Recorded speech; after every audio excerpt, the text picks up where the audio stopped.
अरे लाइन से देना पड़ता है।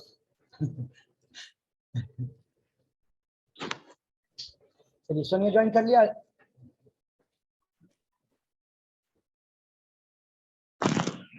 रिकॉर्डिंग दे दिया आपको भी, और किसी को रिकॉर्डिंग छूट रही है?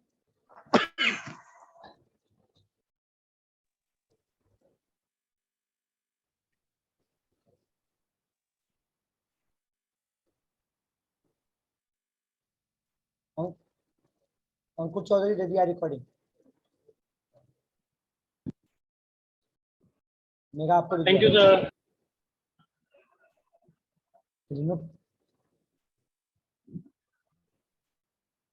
दे दिया, कुशागर तुम्हें भी दिया है। चलिए बेटा, कॉन्सेप्ट क्या कहती है ध्यान सुनिएगा। फिलहाल के लिए एक कीवर्ड मिलता है, जिस कीवर्ड का नाम है throws. Throws keyword exception handling का मतलब कि जितना बेसिक टॉपिक है एक्सेप्शन का पहले पढ़ा लेंगे, तब थ्रोज और थ्रोज के बारे में बताएंगे। मतलब कि लास्ट 2 प्रोग्राम होती है, लेकिन पहले ही आपको बता रहे हैं इस कॉन्सेप्ट को।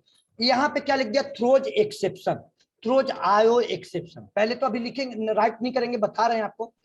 ये थ्रोज आयो एक्सेप्शन, एक्सेप्शन तो ये आपका क्या होगी सर, एक्सेप्ट। ये हैंडल नहीं होगा, ध्यान सुनिएगा सर, हैंडल नहीं होगा। ये मेन फंक्शन कहां से कॉल होती है, जेवीएम के पास से। जेवीएम थ्रोज एक्सेप्शन आयो एक्सेप्शन लिखा तो कहां चला गया, जेवीएम के पास। जेवीएम के पास जाएगा, हैंडलर सर्च करेगा। वहां तो आपके लिए हैंडलर नहीं ना जेवीएम लगाया है जी, वो तो जेवीएम तो हैंडलर नहीं लगाया है। मतलब ट्राई कैच ब्लॉक लगती है बेटा, ट्राई कैच ब्लॉक तो जेवीएम नहीं लगाया है, तो वहीं से आपका प्रोग्राम टर्मिनेट हो जाएगा। मतलब कि ये कॉन्सेप्ट हमको पढ़ना कहाँ है, एक्सेप्शन हैंडलिंग में। आज नीड जनरेट किया है, अगली क्लास में इसको डिस्कस करेंगे। अभी एरर लाकर दिखाते हैं, पहले इसको कमेंट कर दिया, हटा दिया, कट कर दिया। अब यहाँ पे पहले एरर लाकर दिखाते हैं। br.readline लिखा, बस इतना समझो। ये br.readline लिखा, br.readline लिखते ही आपका एक्सेप्शन आएगी। क्या एक्सेप्शन आएगी बच्चे, गौर कीजिएगा। एक्सेप्शन आएगी कंपाइल टाइम एक्सेप्शन, मतलब कंपाइलर फोर्स करेगा किसको, प्रोग्रामर को, कि सर एक्सेप्शन हैंडलर आप लगा लो, सर एक्सेप्शन हैंडलर लगा लो। देखो यहाँ पे कंपाइल टाइमिंग आपको क्या दिया, एक तो गलत काम सर 2 गलत है, तो एक पहले आइए रीड लाइन होगा और आइए, अरे एक read line, read line spelling.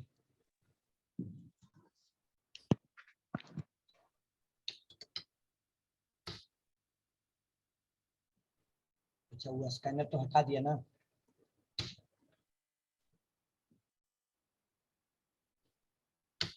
Scanner का कोड लगा हुआ था। ये क्लास का नाम भी आपने वो गलत डाल रखा है, वो 5 डालना पड़ेगा भाई। क्लास के नाम गलत कैसे, 4 से नहीं चलेगा।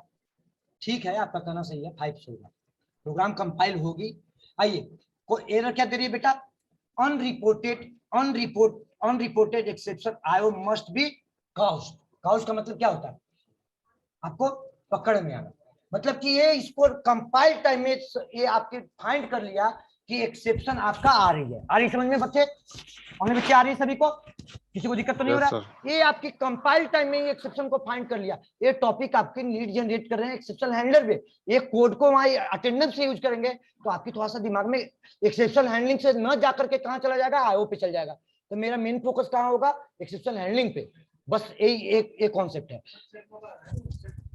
हाँ ये आपका मेथड चेक है ना, तो कंपाइलर ने फोर्स किया, लेकिन बट आपका एरे की साइज आप यहाँ पे कहां तक चला रहे हैं, इक्वल टू तक। कंपाइलर इसके लिए तो नहीं फोर्स किया, इसके लिए तो नहीं फोर्स किया, लेकिन इस टाइप के एक्सेप्शन को कहते हैं अनचेक्ड एक्सेप्शन। जो आप एक अनचेक्ड एक्सेप्शन, एक checked exception, SQL class not found, ठीक है, थ्रेड इंटरप्ट एक्सेप्शन, इस तरह का जो एक्सेप्शन आती है, interrupt thread exception, interrupt exception, इस तरह की एक्सेप्शन आती है जो कि आप प्रोसेस चल रहा है बीच में इंटरप्ट कर रहे हो, इसका मतलब कि ये सब कंपाइल टाइम में फोर्स करेगा, जो कि एक्सेप्शन हैंडलिंग में डिस्कस करेंगे। आपका कुछ एक्सेप्शन रन टाइम में आएगा। मान के चलो कि आप ऑब्जेक्ट बनाए नहीं, किसी क्लास का वेरिएबल डिफाइन किए, इस क्लास का वेरिएबल डिफाइन करिए, इस क्लास में वेरिएबल डिफाइन है और उस क्लास में फंक्शन है सो, ऑब्जेक्ट बनाए नहीं, वो बीजे वेरिएबल का वैल्यू नल है और बीजे डॉट फंक्शन को कॉल किया, तो प्रोग्राम तो कंपाइल हो जाएगा ना, प्रोग्राम तो कंपाइल होगा। रन टाइम में क्या हो जाएगा, नल पॉइंटर एक्सेप्शन दे देगा, नल पॉइंटर। तो एक्सेप्शन को क्या कहेंगे, नल पॉइंटर एक्सेप्शन। चलिए, तो हमारा मेन मोटिव था एक्सेप्शन हैंडलिंग का टर्मिनोलॉजी को बताना। थोड़ी सी टर्मिनोलॉजी डिस्कस किया, आगे तो हम डिस्कस करेंगे। अब यहाँ पे इनपुट आउटपुट सिखाते हैं, थोड़ा सा एक लाइन का कोड। बेटा ये जो इनपुट लेगा, ये इनपुट लेगा आपका स्ट्रिंग टाइप का, जो भी इनपुट लेगा स्ट्रिंग टाइप का। अब स्ट्रिंग टाइप का जो भी वैल्यू इनपुट लेगा वो आपका स्ट्रिंग टाइप का इनपुट लेगा। वेरिएबल डिफाइन कर लिया str, str ये इनपुट लिया। अब यहाँ पे एक मैसेज दे दिया, ठीक है, एक मैसेज दे दिया यहाँ पे,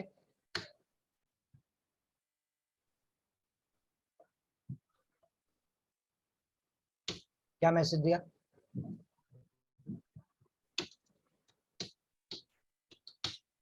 इंटर अ साइज ऑफ अरे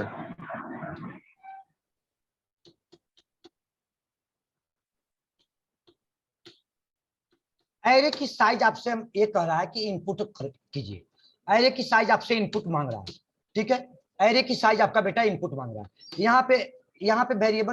यहाँ पे वेरिएबल का नाम रखा है साइज, ये स्ट्रिंग टाइप का इनपुट लेगा, साइज रखा, इसका साइज रखा वेरिएबल का नाम, ठीक है। यहाँ पे इस स्ट्रिंग के वेरिएबल को प्रिंट भी करा लिया, जानबूझ के पहले प्रिंट करवाया, ठीक है।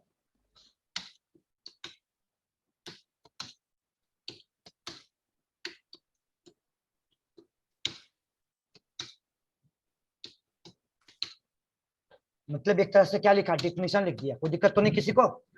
चलिए कि इनपुट जो array size input as a string input हो रहा है, यहाँ पे स्ट्रिंग इनपुट हो रहा है, जबकि क्या चाहिए, मान के चलिए कि आपने यहाँ पे साइज को पास किया, अब मेमोरी का एलोकेशन होगा, पहले इतने पे कॉन्सेप्ट को समझ में आ जाएगा तो समझिए कि पूरे कॉन्सेप्ट आ जाएगा, इसके अलावा बाकी इसमें कुछ नहीं है, बाकी इसको भूल जाइए थोड़ी देर के लिए।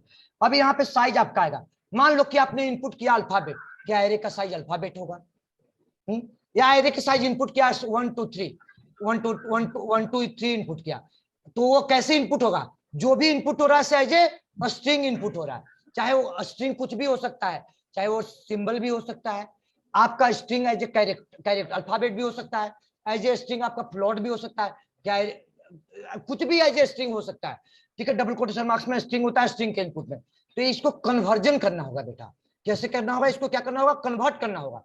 अभी आपको एरर आएगी, अभी इसी को एरर आएगी, जो एरर एक्सेप्शन रन टाइम में भी एरर आएगी, क्या, number format exception. Number format exception क्या आएगी, गौर कीजिएगा, कंपाइल किया, अच्छा उसको डिलीट कर दो ऊपर से, मतलब सेम क्यों रखना है, इसको हटा,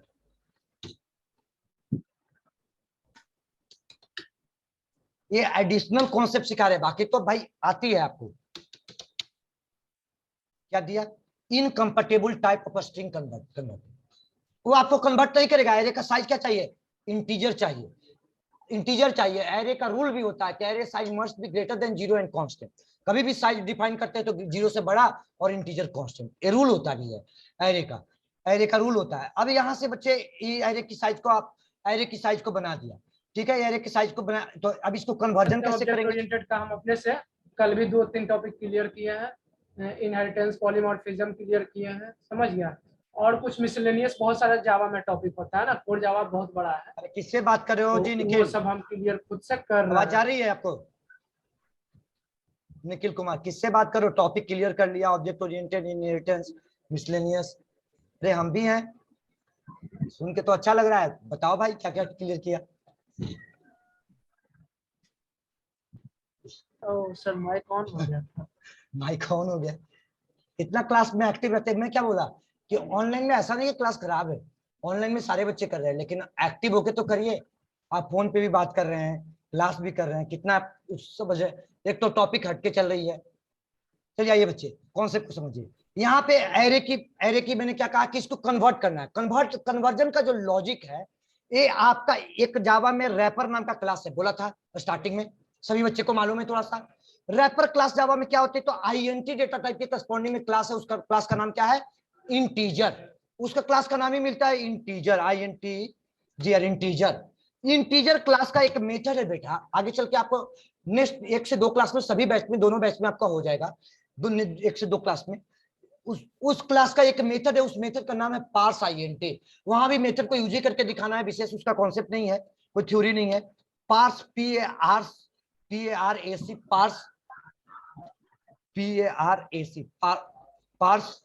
पार्स INT पार्स बाइट, जैसे आप कैसे लिखते हो, next int, next float, next double, next, उसी तरह से मैं एक बार लिख देता हूं, पार्स बाइट, पार्स नंबर से रिलेटेड है, parse long, parse short, parse double, parse float, parse boolean, parse character नहीं होता है। आई समझ में बात? ओनली बच्चे आई समझ में? तो यहाँ पे इसका मेथड है पार्स INT। अभी हमको यूज क्या करना है फिलहाल, इंटीजर से कॉल करें, बाइट से कॉल करेंगे तो बाइट डॉट पार्स बाइट, ठीक है। बाइट क्लास का नाम हो गया, स्टैटिक मेथड है और स्टैटिक है, क्लास के नाम से कौन सा मेथड कॉल होता है, स्टैटिक की नॉन स्टैटिक? स्टैटिक। तो स्टैटिक से स्टैटिक है तो क्लास के नाम से कॉल हो गया आपका byte dot parse byte, parse long dot parse long, parse dot float dot parse float, इस तरह से आपका कॉल होगा। और मेथड का रूल होता है क्या हो जाएगा, PRAC parse INT I capital. Convention होता है, कन्वेंशन तो जानते ही हैं, उसी कन्वेंशन को फॉलो करते हुए बस एक वर्ड बता दिया गया, आप पकड़ लो पॉइंट को। अब बच्चे इसके बाद कॉन्सेप्ट क्या कहती है, कॉन्सेप्ट कहते हैं कि ये जो मेथड है ऑलवेज आर्गुमेंट जो लेगा वो कोई भी आर्गुमेंट पास करो, ये स्ट्रिंग टाइप का ही आर्गुमेंट लेता है और ये करस्पॉन्डिंग डेटा टाइप में कन्वर्ट कर देता है, करस्पॉन्डिंग डेटा टाइप में कन्वर्ट। तो साइज को मैंने यहाँ पे पास कर दिया, साइज को पास कर दिया और साइज मेरा किस टाइप का वेरिएबल डिफाइन है, स्ट्रिंग टाइप का। अब कन्वर्ट कर दिया, यहाँ पे साइज को पास किया, साइज को यहाँ पे पास कर दिया। अब साइज ना लिख करके यहाँ पे लिख दिया str को str underscore size, str underscore size, यहाँ पे str अंडरस्कोर साइज मतलब स्ट्रिंग टाइप का, मतलब समझने में मीनिंगफुल फॉर्म में हो, str अंडरस्कोर साइज। अब ये फंक्शन का return type corresponding to data type, corresponding to data type.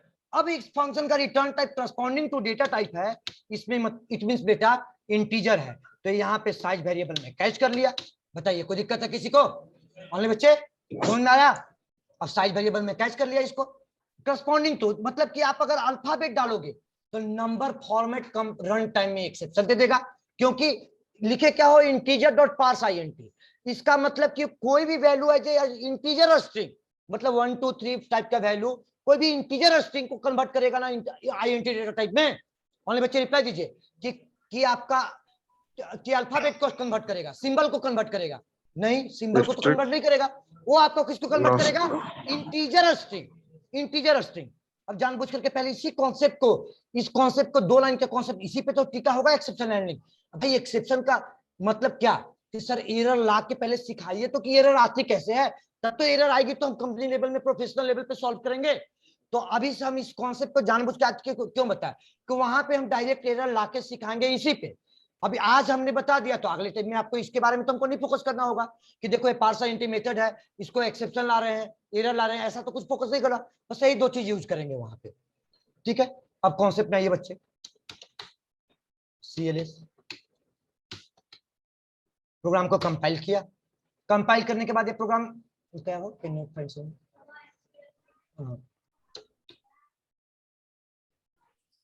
str underscore size.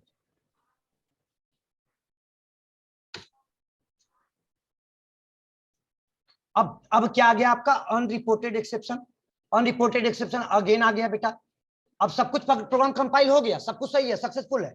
अब जैसे रीड लाइन मेथड चला, क्या आ गया, अनरिपोर्टेड एक्सेप्शन, मतलब सब कुछ सही है, 100% परफेक्ट है, कोड में आपका कहीं से कोई दिक्कत नहीं है। तो आपको यहाँ पे मैंने क्या कहा, एक वर्ड बोला था कि बेटा अगर अभी फिलहाल के लिए एक्सेप्शन हैंडलिंग नहीं पढ़ाया है तो बस इतना समझो आप कि आप क्या लिख लो, थ्रोज नाम का कीवर्ड को यूज करो। क्या यूज करो, थ्रोज नाम का। थ्रोज कीवर्ड का मतलब कि सर एक्सेप्शन अगर आया तो कहां जाएगा, JVM के पास, अब प्रोग्राम वहीं से क्या होगा, टर्मिनेट हो जाएगा, प्रोग्राम वहीं से टर्मिनेट हो जाएगा, ये हैंडल नहीं होगा। अगर प्रोग्राम हैंडल हो गया बेटा, ध्यान सुनिए, देखिए प्रोग्राम को, अगर प्रोग्राम हैंडल होती है, प्रॉपर्ली प्रोग्राम चलती है, तो मेरा इस हर केस में कहीं भी एक्सेप्शन आए, लेकिन मेरा ये प्रोग्राम का स्टेटमेंट हर केस में आना चाहिए। कहां क्या आना चाहिए, मेरा हर केस में आना चाहिए ये स्टेटमेंट, हर केस में मेरा ये स्टेटमेंट आना चाहिए। अगर ये स्टेटमेंट आ गया, अगर ये स्टेटमेंट आ गया, इसका मतलब कि प्रोग्राम में कोई एरर, प्रोग्राम में एक्सेप्शन भी आया है, एरर भी आया, तो हैंडल हो गया, पूरे के पूरे लाइन चल गया, मेन का लास्ट लाइन तक चल गया कोड। लेकिन अगर बीच में एक्सेप्शन आ गया, प्रोग्राम वहीं से टर्मिनेट हो गया, इसका मतलब कि सर ये स्टेटमेंट आपका नहीं आएगा, नहीं चलेगा। और ये हमने जानबूझ के हैंडलर नहीं लगाएंगे क्योंकि हैंडलर नहीं पढ़ाया है, अभी तो हम नीड जनरेट कर रहे हैं कि जो स्टेटमेंट यूज करेंगे, अब इसके लिए हैंडलर लगाएंगे अगली क्लास में। अगली क्लास में कौन सा डिफॉल्ट चलेगा, डिफॉल्ट हैंडलर क्या? तो डिफॉल्ट हैंडलर वही ना प्रोग्राम, डिफॉल्ट हैंडलर जेबीएम के पास है ना, कि आपके पास है? जेबीएम के पास। अब वो हैंडलर आपके प्रोग्राम को हैंडल तो नहीं कर रहा है ना, वो एक्सेप्शन देगा कि सर इस तरह का एरर आया, index out of bound run time, compile time में या रन टाइम में, जो भी रन टाइम जो जेबीएम के पास आया, वो जेबीएम वो अपना मैसेज देकर के थ्रो करके बाहर चल जाएगा, लेकिन वो हैंडलर नहीं चले। आपके प्रोग्राम का हैंडलर तो नहीं, आपके प्रोग्राम तो नहीं चलेगा प्रॉपर्ली, तो टर्मिनेट नहीं होगा।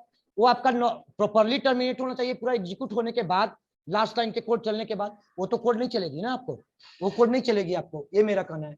डिफॉल्ट वो तो जेबीएम के बाउंड्री में जाएगा वो, तभी तो वो बोल रहा है कि कुछ तो अपने केस में वो हैंडल करता है और कुछ केस में हमसे हैंडल नहीं करता है, लेकिन वो भी हैंडलर हैंडल नहीं करता है। वो हैंडलर मैसेज देता है, मैसेज हैंडल दे करके वो आपको बाहर कर देगा, प्रोग्राम हैंडल नहीं होती है। क्या है? अच्छा अभी इसमें तो कोड बाकी रह गया ना। चलो क्या लिखा था? आयो एक्सेप्शन, आयो एक्सेप्शन। गौर कीजिए बच्चे, कोड समझ में आई सभी को? किसी को दिक्कत तो नहीं हुआ ना? ऑनली बच्चे रिप्लाई दीजिए। ये कॉन्सेप्ट इंपॉर्टेंट है, एक्सेप्शन हैंडलिंग के पॉइंट से कोई एरे से लेना देना नहीं है, इसको एरे टॉपिक से लेना देना नहीं है।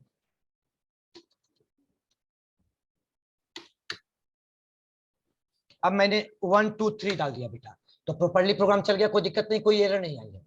लेकिन अगर आपका मान के चलिए कि मैंने यहाँ पे ABC डाल दिया, तो ABC तक प्रिंट करेगा पहला लाइन, और gap integer dot parse INT str underscore size pass हुआ। भैया ABC कभी इंटीजर डायरेक्टरी में कन्वर्ट होगा क्या? नहीं, कभी कन्वर्जन नहीं होगा। तो वहां पे क्या दे देगा? Number format exception.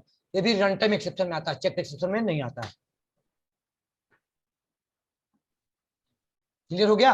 अभी इस एक्सेप्शन को ला करके हमको सीखना है, इस पे हैंडल करना सीखना है कि कैसे हैंडल करेंगे सर। हमारा लाइन भी एंड ऑफ द मेन का लाइन पूरा आना चाहिए, तो अगले टॉपिक अगले में आएगी। फिलहाल के लिए, अभी फिलहाल हम बात करें तो हमने अभी फिलहाल इसको यूज कर रहे हैं। अब यहाँ से जो लॉजिक लगाया बेटा, साइज इनपुट करवा लिया। अब इसी तरीका से मैंने यहाँ पे भी लॉजिक लगा लिया, क्या? Enter the element of array, enter the element of array. अब देखो यहीं पे लॉजिक लगाया, मान के चलिए कि integer dot parse INT method क्या रीड करता है? स्ट्रिंग वैल्यू देता है।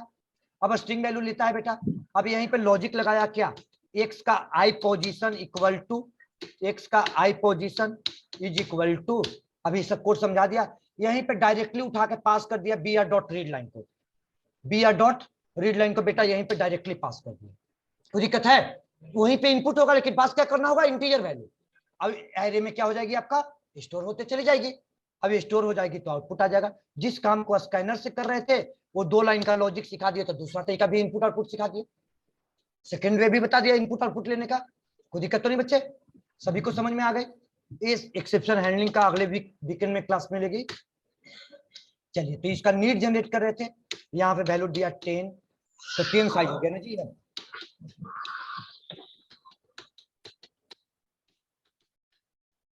क्या हो गया? 10 साइज दिया है, लूप कहां तक चलाया है? 5 तक। तो इनपुट कहां तक लेगा आपका? 5 तक लेगा ना। तो इक्वल टू तक भी है, 5 लेस देन इक्वल टू आपका है, तो भी कोई प्रॉब्लम नहीं, चूंकि ऑलरेडी एलोकेशन कितना का हो चुका है? 10 का, तो क्या दिक्कत है? तो बच्चे प्रोग्राम लिख लीजिए। अब यहाँ पे ऐसे ना लिख करके क्या लिखिए? साइज लिखिए। और साइज भी नहीं लिखा जाता है, बताते हैं क्या लिखा जाता है। अगर वेरिएबल के फॉर्म में आप यूज कर रहे हैं ना, तो अभी साइज भी मत लिखो। साइज क्यों लिखना है? जब आपको पता है कि एक्स का लेंथ, हमको एक्स का प्रॉपर्टी आपको मालूम है कि एक्स की हम लेंथ निकाल सकते हैं, तो यहाँ पे हम डायरेक्ट क्या लिख के नोट करेंगे बेटा? X dot length. यहाँ पे क्या नोट करेंगे? X dot length. ये तो समझाने के लिए ऐसा कॉन्सेप्ट लगाया ना साइज का, वो तो जावा में ऐसा रूल है। ये तो रूल है इसका, एक्स डॉट लेंथ तक लूप चलेगा, और इक्वल टू तक चलाओगे तो एक्सेप्शन, और लेस देन तक चलेगा तो आपका आउटपुट सही आएगी। एक्स डॉट लेंथ बच्चे समझ में आई? एरे, एरे भी समझ में आ गया, जो कॉन्सेप्ट एडिशनल पढ़ाया वो भी समझ में आ गया। किसी को कोई दिक्कत तो नहीं है? इसमें रैपर का भी कॉन्सेप्ट दिया है अभी थोड़ा सा। रैपर के कॉन्सेप्ट में कुछ नहीं है, प्रैक्टिकल एग्जांपल है, और है कुछ नहीं, प्रैक्टिकल एग्जांपल है। तो इसको नोट कर लीजिए बच्चे, ये है इंपॉर्टेंट कॉन्सेप्ट। वो तो आपका एक ही फ्लो में चल रहा था, वो आती थी, नोट कीजिए।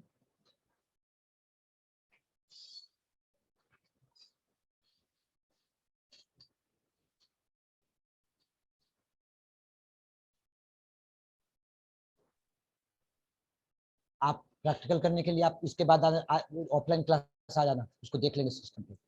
सर हेडिंग सेम रहेगी। बिना वहां से एग्जाम दे करके तो आना ऑफलाइन में। सिस्टम में कोई प्रॉब्लम नहीं है आपका, सब कुछ सही है। हाँ जी बच्चे, initialize the Heading. array element at run time using a streamable class, streamable classes, जितना भी स्ट्रीम क्लासेस मिलते हैं, IO stream classes, IO stream classes, IO stream classes, IO streamable stream classes, इसको यूज किया। आईओ स्ट्रीम क्लास का method का use कर लिया।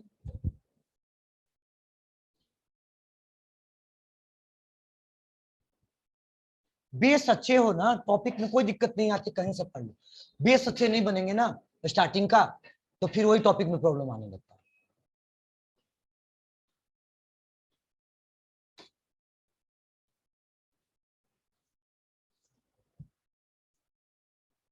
क्या लिखा दिया?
Sir hello.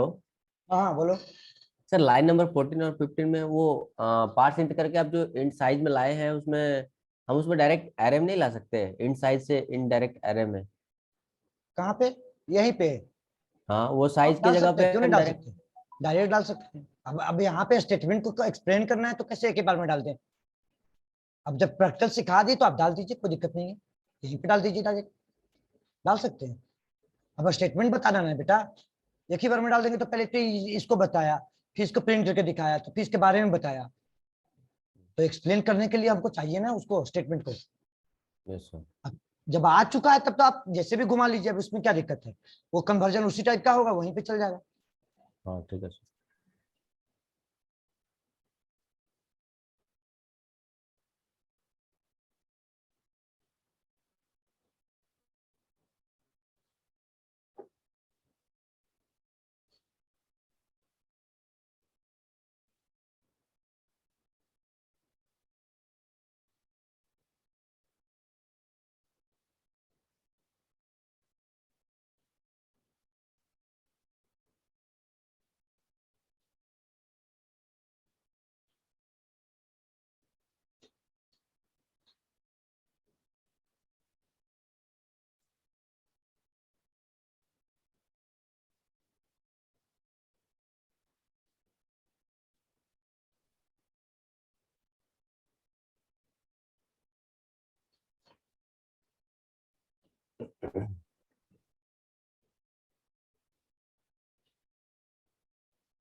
Sir 6th line कर दीजिए।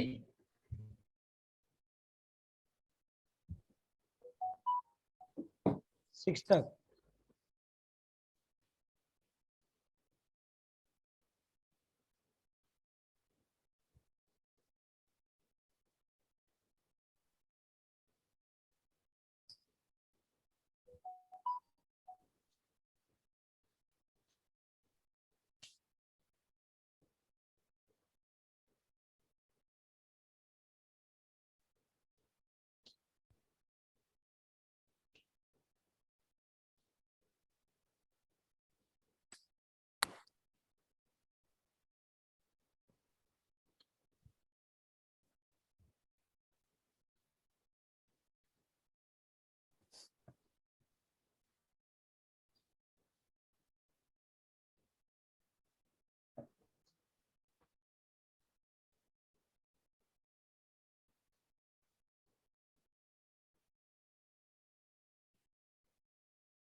नोट कर लिए बच्चे, हो गया सबका? हो गया? नहीं सर, थोड़ा सा बचा है। थोड़ा सा रह गया सर। कंपाइल टाइम में जो चेक एक्सेप्शन होता है कंपाइलर फोर्स करता है उसके लिए चेक एक्सेप्शन अनचेक बताएंगे तभी तो। अभी इसको हमको आयो का कॉन्सेप्ट यूज करना होगा। अब वहां पे कंपाइल टाइम एक्सेप्शन हमको बताना होगा, तो बिना आयो का कॉन्सेप्ट तो आयो का यूज किए तो हम बता नहीं सकते हैं। अब उसके उसी दिन आयो के बारे में बताने लगे तो एक्सेप्शन हैंडलिंग के ट्रैक से हट गए। होता ही ना, एक्सेप्शन हैंडलिंग के ट्रैक से हट गए। मान लो कि उसी समय हम आयो के बारे में बताने लगे तो मेन टॉपिक क्या एक्सेप्शन है और उसी के ट्रैक से हट गए।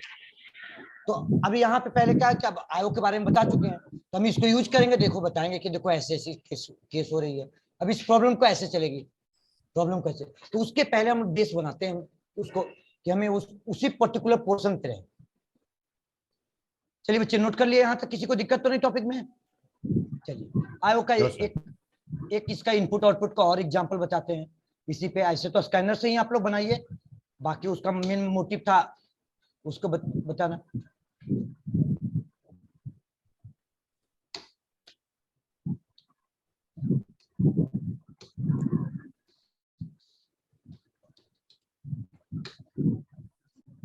चलिए write programme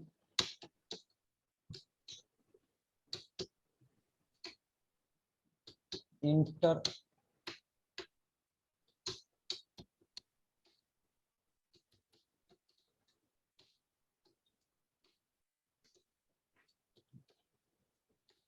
element in array, ठीक है। Find largest element in the array. Array में सबसे जो बड़ा एलिमेंट है उसको फाइंड करना है। एंड साथ साथ क्या है आपका सम ऑफ एलिमेंट। इस तरह से क्वेश्चन जो आप सी में प्रैक्टिस किए हुए हैं आप इसको प्रैक्टिस कीजिएगा। बस यहीं पे टॉपिक को इसको खत्म करेंगे। देखिए सम करना है तो एक वेरिएबल डिफाइन कर लिया इंटीजर टाइप का यहीं पे, एक वेरिएबल डिफाइन कर लिया इंटीजर टाइप का सम इक्वल टू क्या ले लिया 0, सम इज इक्वल टू आपको 0 ले लिया, 0 ले लिया। जब एरे का आउटपुट लेने लगे तो आउटपुट लेते समय यहाँ पे एलिमेंट को सम कर लिए, क्या ले लिए सम कर लिए, तो sum equal to sum plus क्या x of i। x plus i, x का आई पोजीशन। बाकी तो लॉजिक लगेगी आप लोग से। अब इसमें से लार्जेस्ट एलिमेंट फाइंड करना है। लार्जेस्ट एलिमेंट का लॉजिक क्या होता है बताइए। लार्जेस्ट का लॉजिक होता है कि सर कोई भी एक वेरिएबल डिफाइन कर लिया इंटीजर टाइप का मैक्स इज इक्वल टू उसका एक्स का 0 पोजीशन पे जो एलिमेंट होगा या कोई भी एक वैल्यू को प्रेडिक्ट कर लिया, ठीक है। अब यहाँ पे एक मैसेज दे दिया, क्या, वीडियो ऑफ कीजिए बच्चे। यहाँ पे एक मैसेज दे दिया, the sum of element, the some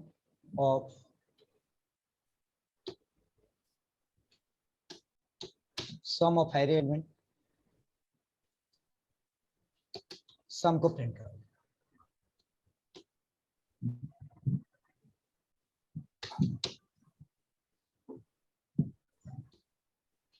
The largest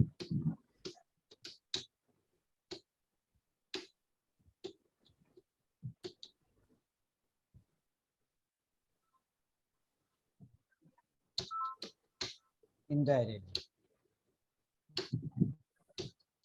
max को प्रिंट करो। चलिए कंडीशन क्या सेट किया, बेटा, कंडीशन सेट किया सिंपल, छोटा सा कंडीशन लगाया, if max is equal to, max is less then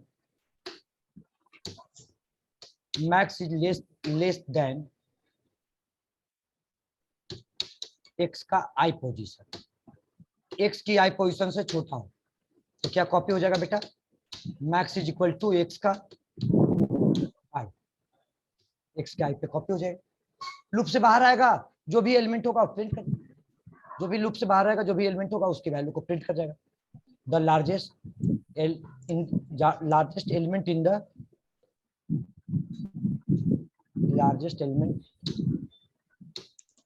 array,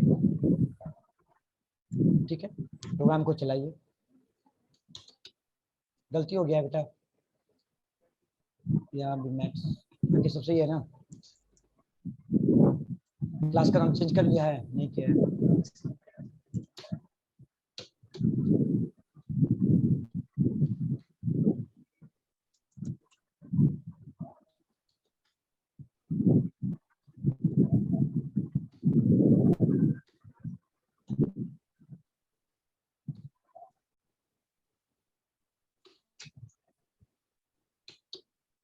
twenty 10 3 5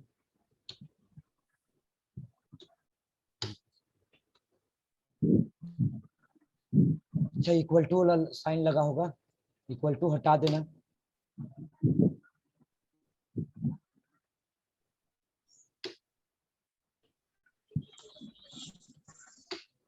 x dot length,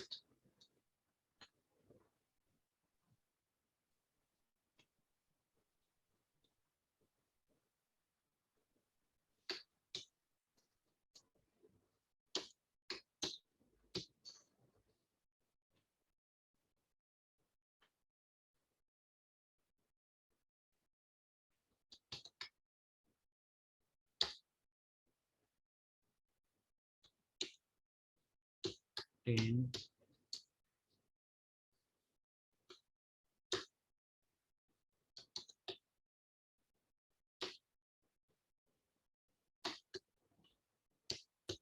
ten 29 5 5। सबसे बड़ा वैल्यू क्या हो गया आपका 45, सम ऑफ एलिमेंट 93। चलिए बस अब इस तरह का क्वेश्चन है, जो भी एरे से आप प्रैक्टिस कर लो। आप लोग तरीका बता दिया, एक एग्जांपल नहीं दिया, कई एग्जांपल दिया, कई तरीके से लॉजिक भी बता दिया। चलिए बच्चे, यहाँ तक किसी को दिक्कत तो नहीं है ना टॉपिक में, रिप्लाई दीजिए। No sir. तो मैं इसको शेयर कर दूंगा आप लोग को, ये कॉन्सेप्ट शेयर कर दूंगा।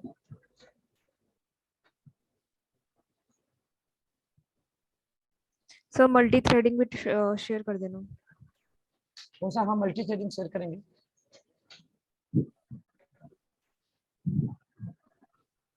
शेयर कर देंगे।